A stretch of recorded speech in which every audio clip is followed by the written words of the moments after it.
Yeah, don't do that one. Hi guys, we're back at Bondville, beautiful Bondville, and I wanted to share a little bit of a backstory about our garden tea room. When I bought Bondville, we inherited everything that was here, and it was really run down, really tired, really run down, including the tea room. And this area here was all open to the elements. So obviously the good old British weather, you can't rely on it. So it was no good really. We needed to make something that was undercover and a bit sheltered. So this is our extension to our garden tea room.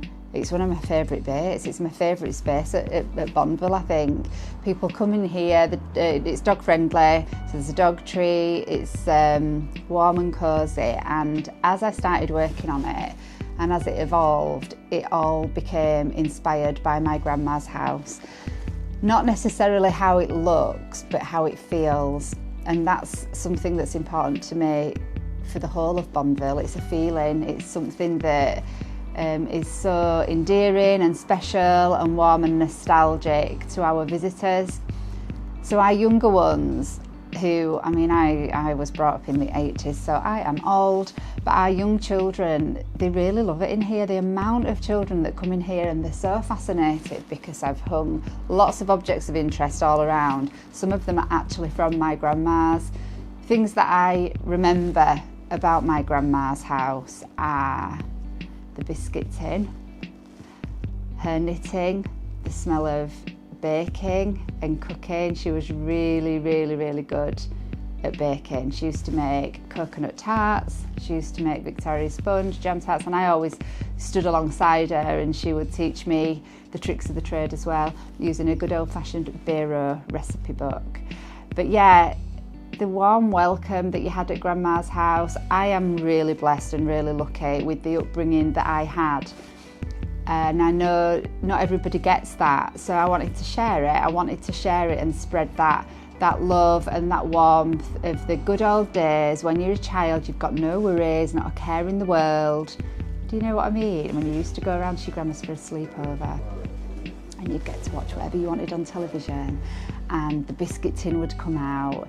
I remember her cooling my tea, they'd make us a cup of tea and she'd cool it. I've just brought some of the china here, so you'd have a tea cup and a saucer, and there'd be a couple of sugars in there and a really milky cup of tea, and she used to tip the tea into the saucer and back into the cup to cool it, and I used to be fascinated. I can see her now doing it. I used to watch her and she'd just be like that, really, never spill a drop, not one drop.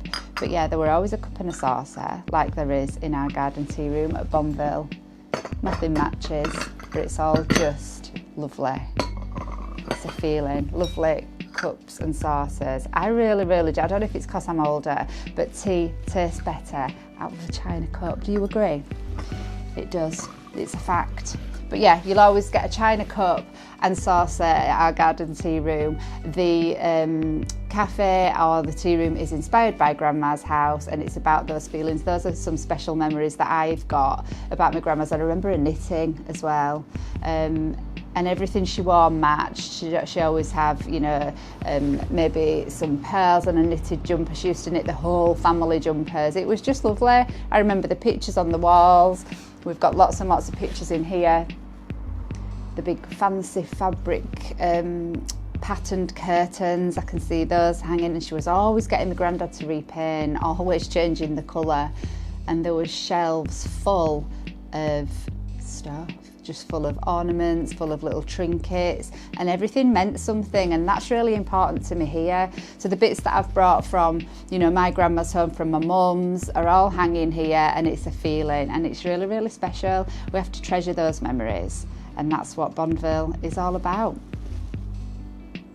In our tea room, it is a place where friendships are made. I'm really proud of the tea room and the ethos we have. We've got a lady who comes, our Jane, and she comes every day on her own, and she's just part of Bondville. She's part of our tea room. We've even had a sign made that says this is Jane's table, and she's happy to share. And she sits there, I call her a Bondville ambassador, and she sits there with a cappuccino and warm milk, which we bring to her every morning, and she makes friends, and that's so important. It's, you know, we're lacking, we all live at such a fast pace. Everybody's rushing, everybody's busy. Mums are working full time, they're dropping children off at nursery, then at school, then they're off down the motorway to the office, and then they come back, and then there's after school club. It just feels so intense and such a lot. So I like to think that our tea room is a place where we can just kick back and relax and be, really friendly and really warm. So we'll get groups of ladies come in, we'll get our Jane who comes on her own but doesn't feel alone. You know, the staff hug her. It's important that we get back to that, you know, that kindness, and we don't forget what's important in life. You know, our lovely values here are about friendship, kindness, and making sure everybody feels valued and welcomed. But yeah, I've brought these little figures. These sit in our tea room because it's ladies that lunch. We also get gents that come. Usually they have a big cooked breakfast, to be fair. But yeah, I just thought it was a really nice scene. This is from our actual village, the model village, but we like to bring that in to just show people, you know, the links between the garden tea room and the model village. Lots of people come to the tea room for afternoon tea, or for a bacon sandwich on a morning, or for lunch. They meet friends, and then they don't go in the village, and that's fine. That's what we want. But if they do want to, they can see a little bit of what's there, what's in the village. But yeah, these ladies are 12 scale, and this one actually reminds me of my grandma. She was called Mary. My grandma Mary, who used to knit all the time, where, you know, this is inspired after. But yeah, they're here, they're having some lovely cakes and a cuppa, and they sit, you'll have to look out for them when you come because they sit up on a shelf. But yeah, friendships, warmth, kindness, lovely homemade baking and cooking, always smells lovely. You will always get the warmest welcome, so come along and see us.